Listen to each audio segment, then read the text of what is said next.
गुरुर्ब्रह्मा गुरुर्विष्णू गुरुर्देव महेश्वरा सद्गुरु साक्षात परब्रह्म तस्मै श्री सद्गुरुवे नमः। जय जय रघुवीर समर्थ श्रीराम समर्थ। सद्गुरु चरणांना नतमस्तक हो। आपण या निरूपणास सुरुवात करूया। मायबाप सज्जनांचं स्वागत आहे। आज या निरूपणामध्ये आपण पाहणार आहोत की खरी भक्ती आहे ना, ती मनुष्याने नक्की करावी कशी। जोपर्यंत मनुष्य स्वतःला ओळखत नाही ना, तोपर्यंत भगवंताची प्रचितीसुद्धा येणार नाही। कधी कधी मनुष्याच्या आयुष्यामध्ये हा सुद्धा एक प्रश्न पडलेला असतो की मला प्रचिती का येत नाही बरं। पण शास्त्रामध्ये त्याचं एक कारण सांगितलेलं आहे। जो मांसाहारी करत असेल ना, त्याला प्रचिती कधीच येत नाही। आता तुम्ही म्हणाल की आम्ही मांसाहारी सोडणं शक्य नाही, मग भक्ती मार्गसुद्धा मांसाहाराविना शक्य नाही। म्हणजे मांसाहार आपल्या जीवनामध्ये निघून जेव्हा जाईल ना, तेव्हा तुम्हाला भगवंताची कृपासुद्धा होत जाईल। म्हणून जास्त करून आपण मांसाहार सोडण्याचा प्रयत्न करावा। हा मांसाहार आहे ना, मनुष्याच्या जीवनामध्ये अधोगती निर्माण करत असतो। मनुष्य जीवनामध्ये जे काही कार्य करतो ना, हा मांसाहार मनुष्याला अहंकारी बनवतो। हा मांसाहार मनुष्याच्या जीवनामध्ये राग निर्माण करत असतो। म्हणून आपण या मांसाहारापासून लांब राहिलं पाहिजे। समर्थांनी सांगितलेलं आहे, जो प्राणी मांसाहार करतो ना, तो अतिशय वाईट अवस्थेमध्ये मृत्यू होतो। म्हणजे मांसाहार करणारा मनुष्य आहे ना, तुम्हाला एका प्रश्नाचं उत्तर द्यावं लागेल। माणूस माणसाचं मांस खाऊ शकतो का बरं? मग तुम्ही इतर प्राण्यांचे मांस का खाता बरं? कधीतरी या गोष्टीचं आहे ना, तुमच्या डोक्यामध्ये हे वातावरण निर्माण व्हायला पाहिजे। पण एवढी निरूपणं होऊन सुद्धा आपण मांसाहार सोडत नाही का बरं? याचा कधीतरी तुम्ही विचार करा। तुमच्या अधोगतीचं कारण आहे ते, आणि त्याच्यापासून आपण मुक्त व्हायला पाहिजे। ज्या दिवसापासून तुम्ही मुक्त व्हाल ना, त्या दिवसापासून 7 दिवसाच्या आत तुम्हाला प्रचिती यायला चालू होईल। आणि जे दत्तगुरू माऊलींची भक्ती करतात ना, त्या दत्तगुरूंच्या माऊलीच्या भक्तीमध्ये मांसाहार कधीच चालत नाही। जो भक्त मांसाहार करेल ना, त्याच्या घरामध्ये दत्तगुरू कधी वास करत नाही। म्हणून ही दत्तगुरूंची भक्ती आहे ना, दत्तगुरू महाराजांची ही ऊर्जा आहे। ज्या घरामध्ये मांसाहार नसेल तिथे दत्तगुरू प्रकट होतात। आणि साक्षात कलियुगामध्ये आपल्या डोळ्यांनी दिसणारी देवता म्हणजे दत्तगुरू महाराज आहेत। म्हणून आपल्या आयुष्यामध्ये जर तुम्ही ब्रह्ममुहूर्तावर उठलात, बघा तुम्ही कमीत कमी 21 दिवस आहे ना, रोज ब्रह्ममुहूर्तावर उठा आणि रोज दत्तगुरू माऊलींचं नामस्मरण करा। ते पहाटेच्या वेळेमध्ये दत्तगुरू तुम्हाला डोळ्याने दिसायला लागतील। कारण ही दत्तगुरू माऊलींची भक्ती आहे ना, एवढं श्रेष्ठत्व निर्माण केलेलं आहे।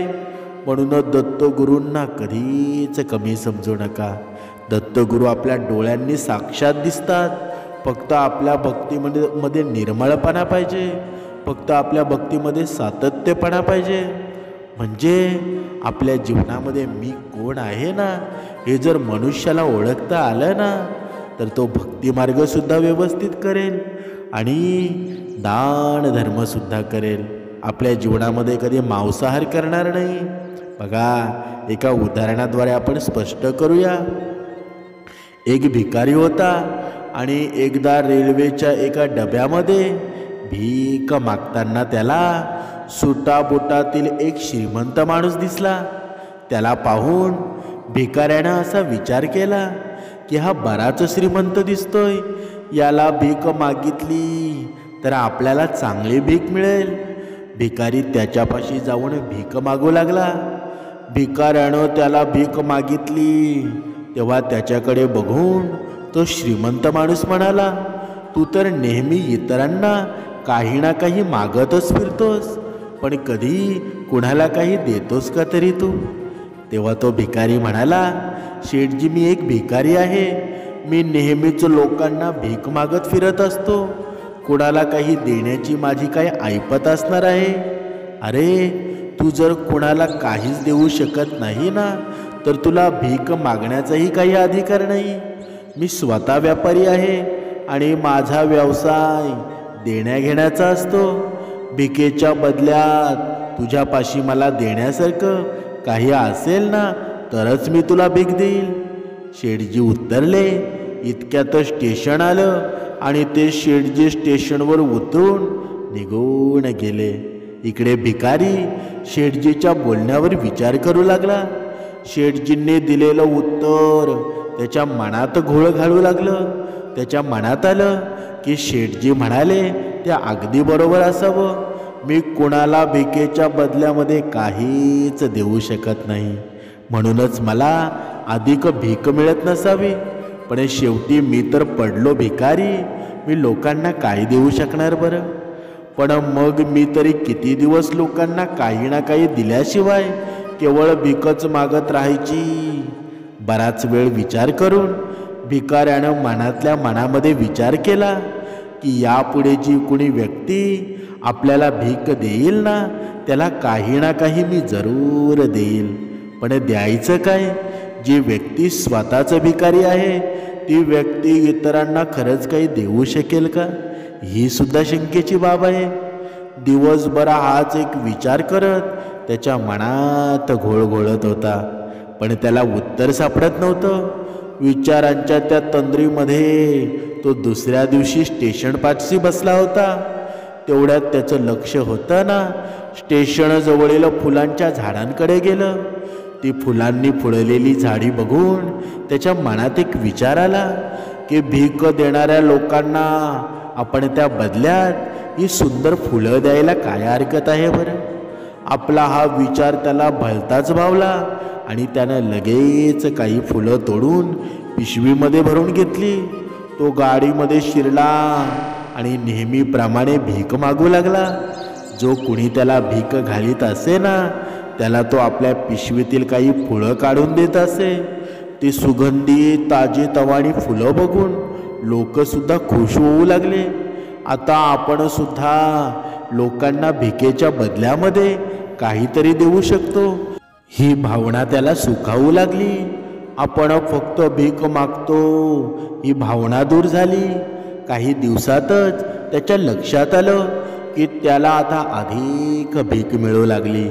तो रोजच्या रोज स्टेशनजवळील फुलं झाडांची फुले तोडत असे आणि जोपर्यंत त्याच्यापाशी फुलं असतील तोपर्यंत लोक भीक घालत असत आणि फुलं संपत्ती की लोकसुद्धा भीक देत नसत. म्हणजे आता हे रोजच चालू झालं होतं. म्हणजे जोपर्यंत त्याच्याकडे फुलं असायची ना तोपर्यंत लोक त्याला भीकसुद्धा देत असत. पण ज्यावेळी फुलं संपली ना की लोकसुद्धा भीक देणं त्याला नापसंत करायचे. आता हे रोजच्या रोज चालू झालं होतं. असाच एक दिवस गाडीत भीक मागत असताना त्याला तोच शेट सुटाबुटातील शेठजी पुन्हा दिसला. तो लगेच त्याच्यापाशी गेला आणि म्हणाला, शेठजी आज बघा माझ्याकडे तुम्हाला देण्यासाठी फुलं आहेत. तुम्ही मला आज भीक दिलीत ना तर त्या बदल्यात मी तुम्हाला काही फुलं देईल. शेठजीनं त्याला भिकेमध्ये काही पैसे दिले आणि त्यानं बदल्यात दिलेली सुंदर फुले ठेवून घेतली. भिकाऱ्यातील हा बदल पाहून शेठजी भरपूर खुश झाले. ते म्हणाले, वा क्या बात आहे, आज तूही माझ्यासारखा एक व्यापारी झालास. एवढं बोलून तो शेठजी गाडीतून स्टेशनवर उतरून चालता झाला. पण त्या शेठजीनं ते बोललेलं एक वाक्य आहे ना, आज तूही माझ्यासारखा एक व्यापारी झालास, त्याच्या मनात घर करून गेलं. तो सतत याच गोष्टीचा विचार करू लागला आणि मनातल्या मनामध्ये तो खुश होऊ लागला. त्याच्या डोळ्यामध्ये एक वेगळी चमक दिसू लागली. आपल्या जीवनात सकारात्मक बदल घडवून आणण्याची एक गुरुकिल्लीच आपल्या हाती लागली आहे ना, असं त्याला वाटू लागलं. विचार करतच तो गाडीखाली उतरला आणि आकाशाकडे नजर टाकीत तो स्वतःशीच मोठ्याने उद्गारला, नाही, मी भिकारी नाही, व्यापारी आहे. मी सुद्धा त्या शेठजीसारखा एक खूप छान व्यापारी होऊ शकतो. मी सुद्धा श्रीमंत होऊ शकतो. आसपासचे लोक चमत्कारिक नजरेनं त्याच्याकडे पाहू लागले. त्यानंतर तो भिकारी त्या स्टेशनवर पुन्हा कधी दिसला नाही. साधारणपणे 1 वर्षानंतर याच स्टेशनवर 2 सुटाबुटातील माणसे आली आणि सोबतच गाडीत चढली. दोघांची नजरानजर झाली.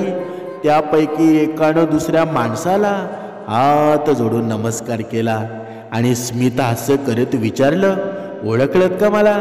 आता त्याच्याकडे पाहत तो दुसरा माणूस उत्तरला, नाही, मला काही आठवत नाही. आपण बहुधा पहिल्यांदाच भेटत आहोत. पहिला माणूस नाही नाही म्हणाला, शेठजी जरा आठवा, आज आपण तिसऱ्यांदा भेटतो आहोत. दुसरा माणूस, असं मला तर काही आठवत नाही. याआधी 2 वेळा आपण एकमेकांना कधी भेटलो होतो बरं? पहिला माणूस हसून उत्तरला, त्याआधी दोन्ही वेळेला आपली भेट याच स्टेशनवर, याच गाडीमध्ये झाली होती. पहिल्या भेटीत तुम्ही मला जीवनात कशाला महत्त्व आहे ना हे सांगितलं. दुसऱ्या भेटीत मला मी कोण आहे हे सांगितलं. आठवतंय का तुम्हाला? आणि या दोन्ही गोष्टींचा परिणाम आहे ना, म्हणून मी आज फुलांचा एक व्यापारी झालोय आणि माझ्या व्यवसायाच्या संदर्भात मी आज दुसऱ्या गावी जातोय. पहिल्या भेटीत आपण मला निसर्गाचा नियम सांगितला होता की आपल्याला काही मिळवायचं असेल ना तर आपल्याजवळ काहीतरी द्यावं लागतं. हा देण्याघेण्याचा नियम आहे ना, खरोखर फार उपयुक्त आहे आणि मला तो पूर्णपणे पटलेला आहे. मीच मला नेहमी भिकारी समजत राहिलो. या पलीकडे मी काही विचार केला नव्हता आणि दुसऱ्या भेटीत तुम्ही मला मी व्यापारी झाल्याचं मला जाणवून दिलं आणि मग मात्र मला असं पक्केपणानं वाटू लागलं, मी भिकारी नाही, मी व्यापारी आहे. हा आत्मविश्वास आहे ना, तुम्ही माझ्यामध्ये जागवलात. आज मी खरंच एक चांगला व्यापारी झालोय.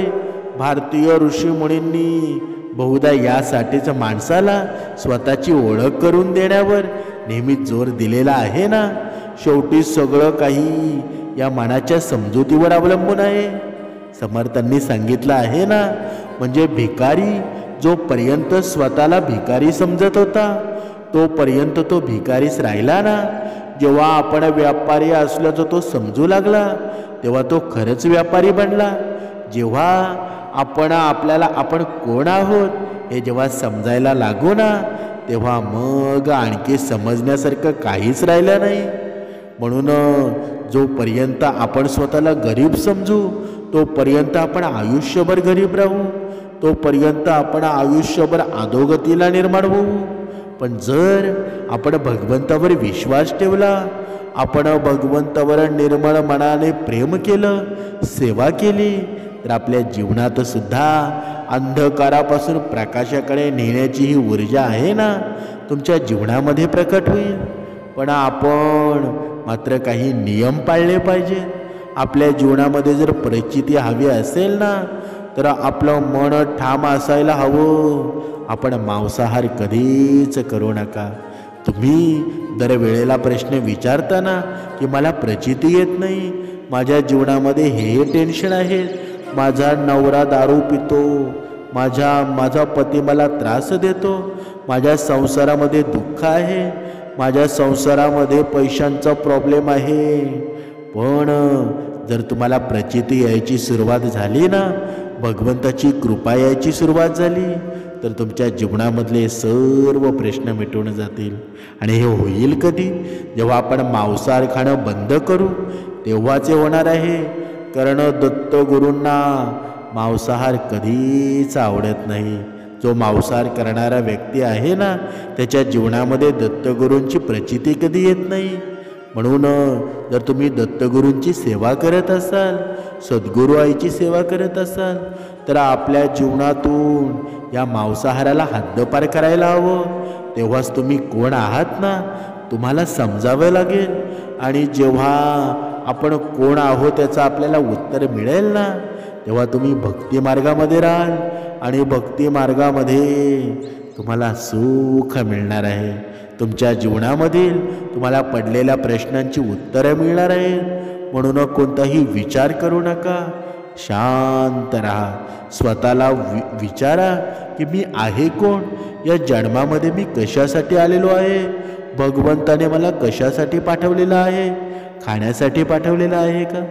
म्हणून एक गोष्टीचं उत्तर आहे ना, तुम्हाला लगेच तुमचा आत्मा देऊन जाईल की मी या जगामध्ये आलेलो आहे ना भगवंताची भक्ती करण्यासाठी आलेलो आहे. मागच्या जन्मामध्ये भरपूर पापं झाली होती आणि ती पापं जर मिटवायची असतील ना, तर या जन्मामध्ये मला भगवंताची भक्ती करायची आहे. हा दृढ निश्चय करा. आपल्याला संसार सोडायला सांगितलेला आहे का, तू संसारसुद्धा कर, पण 2 वेळची उपासना कधीच विसरू नकोस. ही उपासना आहे ना तुझ्या जीवनाचं सार आहे. आणि हे सार जेव्हा तू अमृत पिऊन टाकशील ना, तेव्हा तुझ्या स्वप्नांची पूर्तता होणार आहे. आणि जेव्हा दत्तगुरूंची भक्ती येते ना, तेव्हा स्वप्नांची पूर्तता 100% होत असते. म्हणून जास्त विचार करू नका, फक्त कर्मावर लक्ष द्या, उपासनेवर लक्ष द्या. बाकीचं दत्तगुरू पाहून घेतील. अवधूत चिंतन श्री गुरुदेव दत्त.